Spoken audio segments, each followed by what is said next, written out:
This morning, we recovered 75 deceased bodies here in Kerr County, including 48 adults and 27 children. Of this 48 adults and 27 children, 15 adults and 9 children are pending identification. At present, there are 10 campers from Camp Mystic unaccounted for and 1 counselor. We continue to offer our condolences to those affected. Reuniting the families remain our top priority here on this operation. Please note that Highway 39 of an Old Ingram Loop remains closed to the public. Other than those who live in that area would not be allowed out there. I will now turn it over to Senator Cruz. City Manager Dalton Rice. Good morning, Dalton Rice, the city manager for the city of Kerrville. As everybody knows, we are working in conjunction with the city under a unified command response and again, a lot of devastation. Our hearts go out to the families and the victims. We want to continue to work together as a community. We love the media support on this to be able to communicate that message, communicate family, communicate togetherness, and we really appreciate all the support and helping us be able to do that. Search and rescue, as the sheriff said, search and rescue operations will continue today from Hunt in North Kerr County all the way to Canyon Lake in Comal County. Now, we're only focused on the Kerr County side, but we wanted to talk about that because for a linear from Hunt all the way to Comal County in a straight line distance is over 100 kilometers. This is a massive field that is happening. And again, this is unprecedented flood events. So we are still currently in the primary search phase, which is the rapid one. They are running it, we have different segments that are gridded out. Each one of those segments are taking anywhere between an hour to 3 hours, up to 2 kilometers for each segment. So what that means is they're running into a lot of technical challenges with terrain, with water, even potentially, with weather, in the rising fields. We've talked about this before. Volunteers stay out of the way because if we start getting weather reports and all the other complications that are out there, we then have to pull off of those search and rescue missions to be able to communicate to those volunteers to get off, to make sure that they don't become victims themselves. Those operations involve 19 different local and state agencies, in addition to conducting primary and secondary searches. They will be conducting welfare checks on areas in North Kerr County impacted by power outages. And when we say search and rescue operations, that is boat, walking, on the ground, dogs, drones. Again, keep personal drones out of the air. Helicopters. We do have other assets that are continuing the search as well. As of present, KPUB, which is the Kerrville Public Utility Board, is reporting continued power outages between Hunt and Ingram along the South Fork of the Guadalupe River in Hunt. In the South Fork area, there are approximately 40 down power lines and significant infrastructure damage. KPUB has brought in additional utility personnel to help with restoration, but it's not possible at this time when the power is going to be restored. There are some substations along with those power lines that we are still trying to get access to just from debris buildup or them being completely wiped out. So we do not have an estimated time on when those are going to be fixed. We continue to have substantial number of requests for volunteers, as I said before, and donation opportunities. We are asking those who want to volunteer to contact the Salvation Army in Kerrville by phone at 830-465-4797 or in person at 855 Hayes Street in Kerrville. Monetary donations can be made on the Community Foundation of the Texas Hill Country's website at www.communityfoundation.net. They have a Kerr County Relief Fund set up on that site. And I will now turn it over to the Mayor, Joe Herring. Thank you for being here. I need to tell my community and those families who are waiting, this will be a rough week. Primary search continues, and we remain hopeful every foot, every mile, every bend of the river. Our work continues.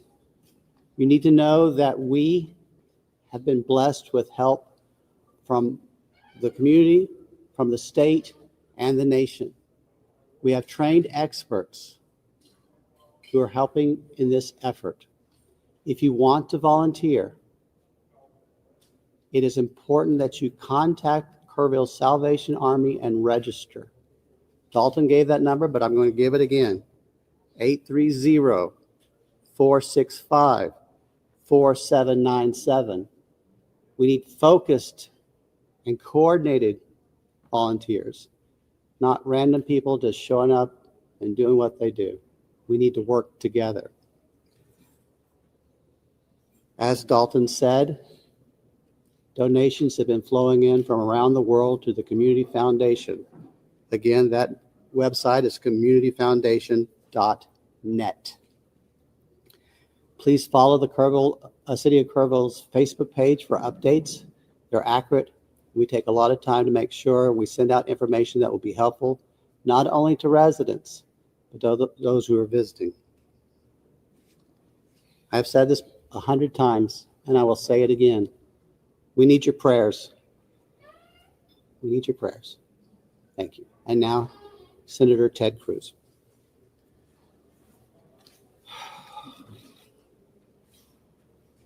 Texas is grieving right now. The pain, the shock of what has transpired these last few days has broken the heart of our state. As of yesterday, the confirmed death toll was 82, and those numbers are continuing to go up. The children, the little girls who were lost at Camp Mystic, that's every parent's nightmare. Every mom and dad. Last week, we were picking up our daughter from camp here in Hunt. Our girls have gone to camp here for a decade. The Hill Country is an incredible part of Texas, part of the country. The natural beauty here is incredible. The camps that have raised generations of little girls and little boys and instilled character and love and faith are extraordinary institutions. And I'll tell you, the pain in our state, and it's every part of the state. You've got Texans from all over the state who were here celebrating the 4th of July. A week ago, this was a time of great celebration. You're dropping your little girl off at camp, your little boy off at camp. You're celebrating Independence Day. You know that your child is going to be swimming and canoes and horseback riding and doing archery and making lifetime friends. And then suddenly it turns to tragedy. For the last several days, I've spoken to multiple parents, scared out of their mind. What, do you know anything? Where is my daughter? There's still 10 girls and 1 counselor from Camp Mystic that are unaccounted for. And the pain and agony of not knowing your child's whereabouts, it's the worst thing imaginable. But I want to say, in the face of all of this, it is simultaneously inspiring. Every time there's a tragedy, every time there's a natural disaster in Texas, Texans come together. Texas is a big state. We got 31 million people, and we have hurricanes, we have tornadoes, we have wildfires.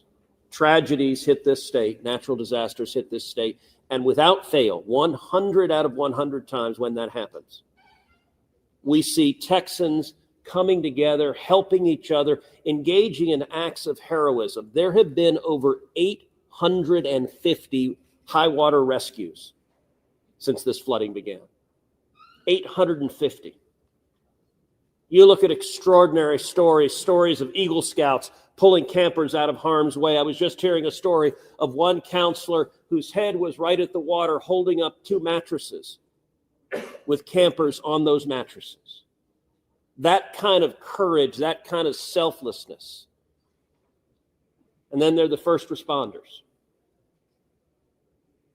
The local first responders, I want to thank every one of the first responders at the local level, at the city level, at the county level, at the state level, at the federal level. In the first few hours of this flood, I was on the phone with Governor Abbott. I was on the phone with Lieutenant Governor Dan Patrick. I was on the phone with Nim Kidd, the head of the Texas Department of Emergency Management.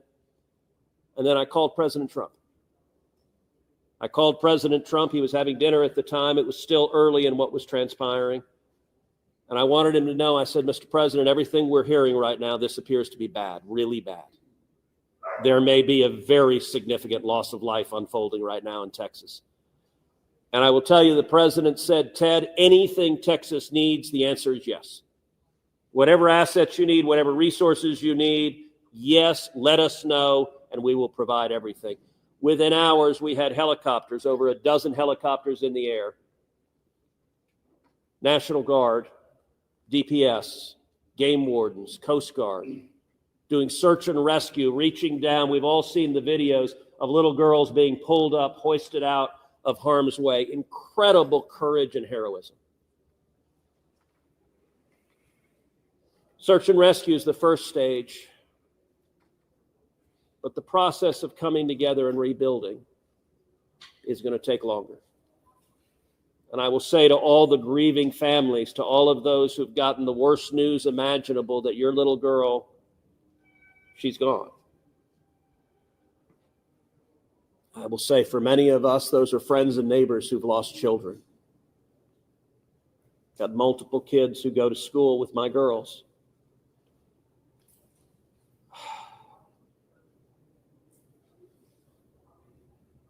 The mayor asked for prayers. And I want to say thank you to the millions of Texans, to the millions of Americans, to the millions of people all over the world right now who are praying for Texas and praying for those parents. Going through this grief, it is going to take love. It is going to take friends and family embracing and hugging and holding them while they weep. And it's going to take the church. With every disaster, one of the things we see here in Texas is the church steps up and the church helps and the church feeds and clothes and comforts. This morning, I met with a group of chaplains who've been going through the incredibly difficult process of talking to mom and dad after mom and dad who just lost the most precious person they ever knew. And those chaplains are just trying to love them and show God's love. So I want to say we will come through this. To those in the midst of grief right now, that might seem hard to fathom. But Texas will come through this. And I just want to say thank you. I want to say thank you to these gentlemen here who are working. They are not sleeping. They are working every day. Thank you to the families. Thank you to the Salvation Army. Thank you to everyone who is just reaching out and saying, how can I help? We will come through this, and we'll come through this together. Thank you. And now we'll take questions. Senator, you talked about no kids here, taking your own kids to camp. Was it ever communicated to you that there was a need, that it was a priority to have a warning system so people had a chance to escape something like this? Well, listen, I think anytime you're dealing with major rivers, there's a risk of flooding, and there's always been a risk of flooding, particularly on the Guadalupe River. I will say, in the wake of every tragedy, there are things that are predictable. One of the things that's predictable is that you see some people engaging in, I think, partisan games and trying to blame their political opponents for a natural disaster. And you see that with a hurricane, with a tornado, with a wildfire, with this flooding, where people immediately say, well, the hurricane is Donald Trump's fault. Look, that I think most normal Americans know that's ridiculous. And I think this is not a time for partisan finger pointing and attacks. Now, after we come through search and rescue, after we come through the process of rebuilding, there will naturally be a period of retrospection where you look back and say, okay, what exactly transpired? What was the timeline?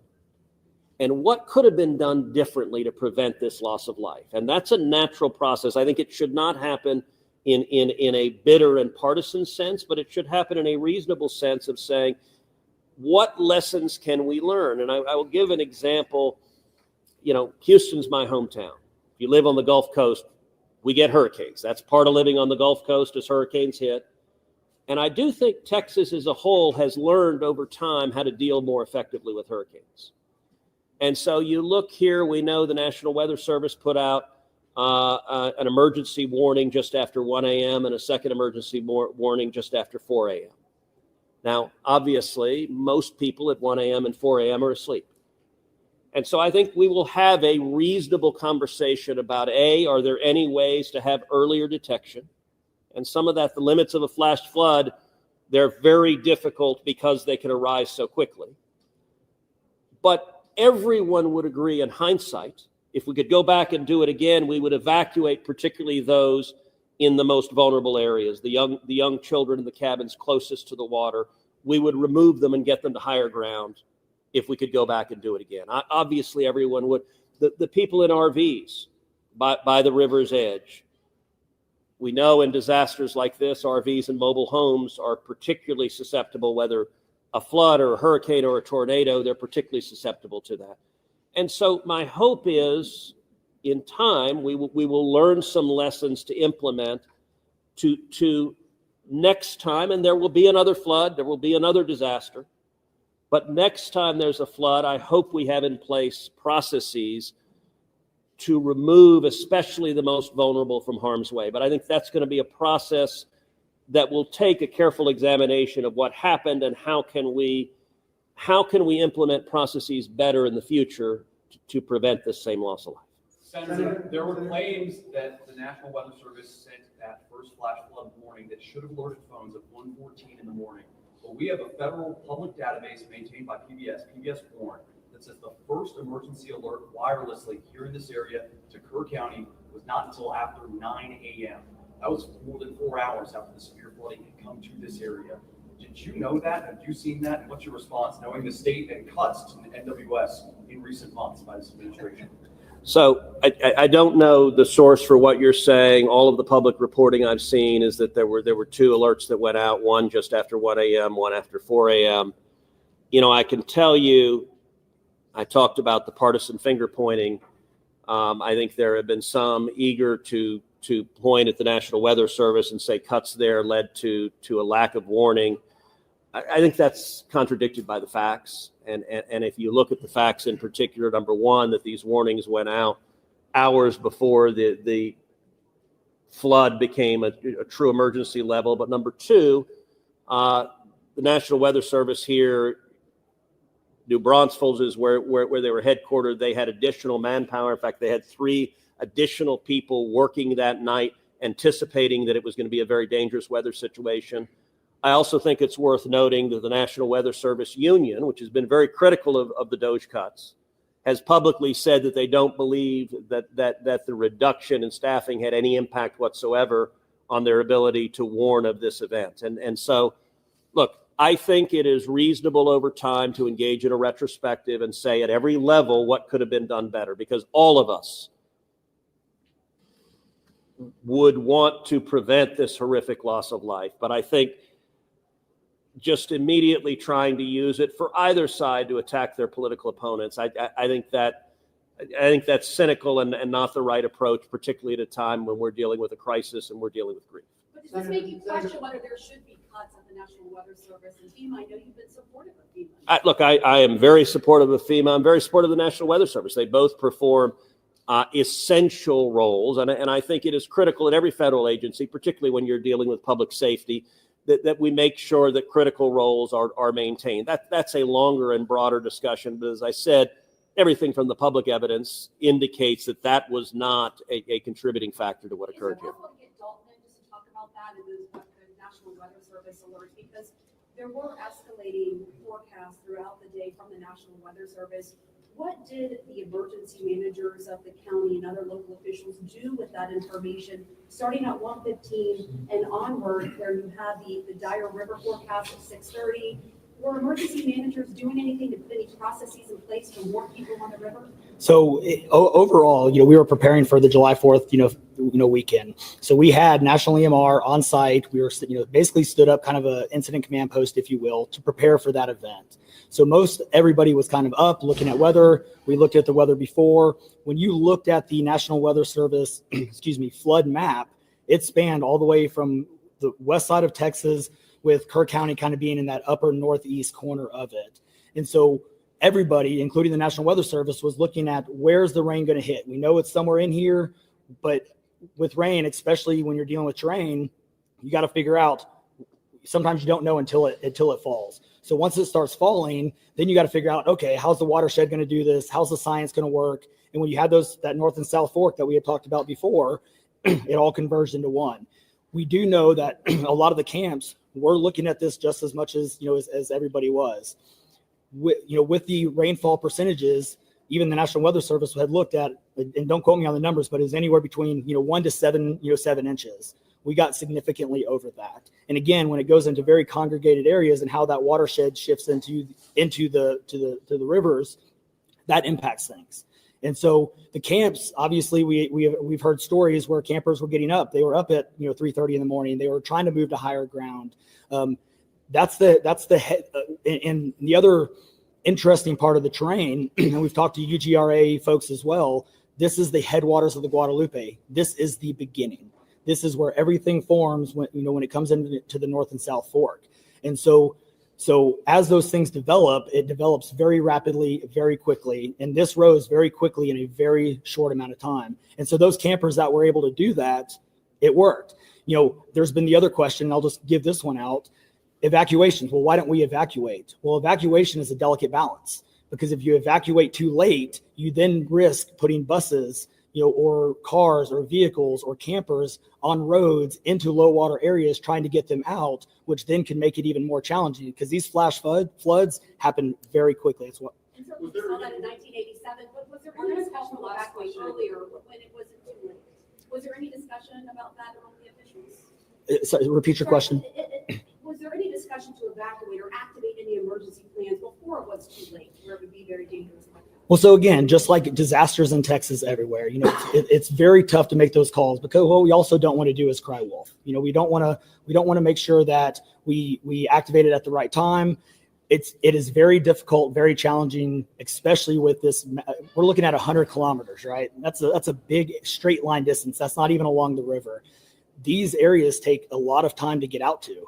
So even when first responders were on the ground at 3:30 in the morning, and we had reports, we had first responders that were getting swept away, actually responding to the first areas of rainfall.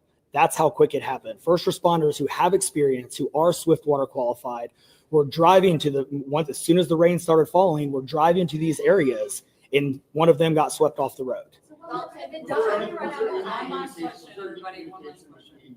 1 and 4 a.m. from local law enforcement to the camp saying, I know you can't get buses in an hour, but was there anyone telling the camp between 1 and 4 a.m., you need to get the girls to higher ground at the very least, even if they have to walk up there in the rain, as many of them actually ended up doing? Was there any communication from local law enforcement to anyone at that camp between 1 and 4 a.m.? That I don't know off the top of my head. What I do know, though, is there's 55,000 people in Kerr County. Kerr County is a massive, massive area. From here to those camps is 45 minutes on a good day. And so, obviously one of the big challenges that we have, even when you have cell service, a lot of those areas don't even have cell service. Radio communications towers, radio towers within the hill country, it becomes very challenging. So there's a lot of areas, especially when weather comes in, where cellular towers are down or you already have bad service. So there's a lot of factors that play and a lot of variables in there on communication that, again, I think as we work through this process, we know everybody has a lot of questions regarding what are the next steps and what's next. And I think all of these things, these are all great questions. And as we continue search and rescue and as we continue to move to the next step, we definitely want to dive in and look at all of those things, from cell service tower to radio communications, or emergency alerting. Any of those things, I think we all really need to take a look at and review. And we're looking forward to doing that once we can get the search and rescue and stuff complete. In regards to the total number, before I say anything else, I just want to say thank you to you, all the first responders, everyone involved. We've been praying. Thank you. We've been praying. The media's been praying. Thank you guys for doing that. I've got two questions. One, for you, try to get an accurate count on number of missing. I know you can't. I know we don't know we don't know what we don't know. Yes. But do we know a rough idea on total estimates that we're still missing overall throughout the county? And then one other follow-up. This may be for Senator Cruz. A lot of speculations being made about this being somehow man involved with the weather modification, with some of the rainmaker technology, working with farmland. Do you think any of that, is there going to be any investigations into that, or can you communicate anything on that? Let me answer your first question. I'm definitely turning that second one over to him. So on the first question, with missing persons, so obviously we have the knowns, the Camp Mystic kids, which is the numbers coming down as the sheriff has stated. And then we have the unknowns, but we don't know what we don't know. We actually have a 5 hotline line. It fluctuates between 3 and 5, but we're working on it. We get calls 24 hours, 7 days a week. We haven't hit the weeks yet, but we're still, taking in calls. We are collecting all that information. So we don't have a solid number that we're willing to talk about right now. We do know that it is a lot, because we also are getting a lot of fake calls. You're looking, this is a worldwide discussion, and we're dealing with scammers. Victims' families are being reached out to saying that they have their kids pay me money.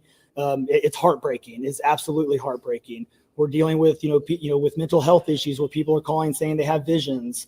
All of these things we're dealing with on a day-to-day basis, and we're having to vet this information, and it becomes very taxing on our people. Again, this is an extremely heartbreaking, this is, if not the worst, one of the worst, disasters in this region in a very, very long time, even beyond 1987. And but we're best estimate, like dozens or hundreds, or just give people an idea? A lot. So, Yeah. let me. Yeah, Not there. to get into the weeds on, people are asking lots of questions, and where should we start the investigation at? To the best of my knowledge, there is zero evidence of anything related to anything like weather modification. And look, the internet can be a strange place. People can come up with all sorts of crazy theories. What I know is a reality is that a whole lot of Texans are grieving right now. I will tell you, I was visiting with one parent who was talking about online, being harassed online because their information was public, that they had a little girl who was missing at Mystic. And look, there are a lot of people who are messed up, and my call for everyone, there's a time to have political fights. There's a time to disagree. This is not that time. This is a time just to reach out, support each other, go volunteer at the Salvation Army, give them money, go volunteer at your church, you know what I did when this happened? Just go hug your kids. Because I got to tell you, I hugged my girls with tears in my eyes, because every one of us who's a parent, there but for the grace of God go I. And nothing will fill the void in these moms and dads' hearts, but they'll make it through it. And every one of us, we have an obligation to come through and help them make it through it. And look, Texas will come through. And let me say, Kerr County, the Hill Country is incredible. It is beautiful. And these summer camps, Camp Mystic is an incredible Texas institution. For a century, it has made a profound difference helping young girls become strong women in Texas and across the country. And so, for me at least, I'm praying for these camps. I'm praying for all the campers, everyone implicated, everyone impacted. And I hope we come together and stand as one doing that. Thank you. Great, no more questions. Thank you, everybody.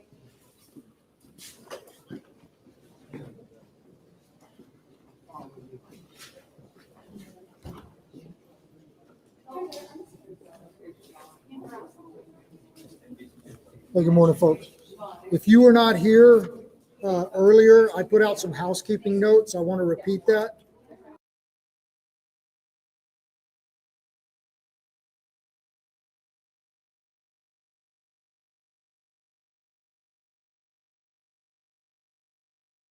Search and rescue operations. We're asking everyone to adhere with that direction. Hey, excuse me, can we either keep it down or shut the door? You bet. TFR is still in effect. We can't have the media flying drones. They have interfered with our air operations, and it has to stop. It's our intent to set aside an hour each day to make some of our leadership available to y'all for one-on-one interviews. This is above and beyond these daily press conferences. These interviews will be 3 to 5 minutes in length, and they're going to be held between 1 and 2 p.m. Obviously, we won't be able to accommodate all outlets each day. So if you're part of an affiliate, we ask that you coordinate with your colleagues from your network and submit one request, and then share that. You can request interviews by emailing our Joint Information Center at jic@kerrvilletx.gov. One more time, that's jic@kerrvilletx.gov, and I will repeat that again before we're done. Our unified PIO team will confirm your interview, your time, and who you're going to be able to interview at least 1 hour beforehand. You're welcome to request specific leadership, such as the sheriff or the city manager. However, given the fluid nature of response and the quantity of requests that we're expecting to get, we cannot 100% guarantee that you're going to be able to speak to the interviewee that you would like to. Footage. Our PIO team will be in the field today, and we're capturing images and B-roll of response and recovery efforts. As soon as it can be made available, a link will be emailed out from our JIC email address for you to download materials for your own use. Contact information. If you were here yesterday, we passed around a sign-in roster. If you signed in yesterday and provided us your contact information, you should be part of our media list, and you should have received a confirmation email last night. If you did not get that email, or if you were not on that list, you can be part of our media list by emailing us at jic@kerrvilletx.gov. One more time, jic@kerrvilletx.gov. I don't know the time of the next press conference. As soon as we have that information, we will push it out through our social media. Thank y'all.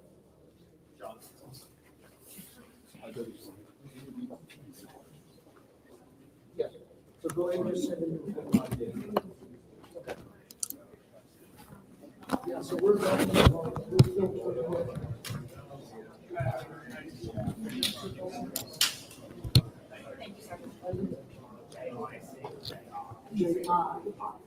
it's for joint information. I was going to ask him when the next meeting is. When we send out the confirmation information, we'll tell you exactly what it is. Please don't touch my mic.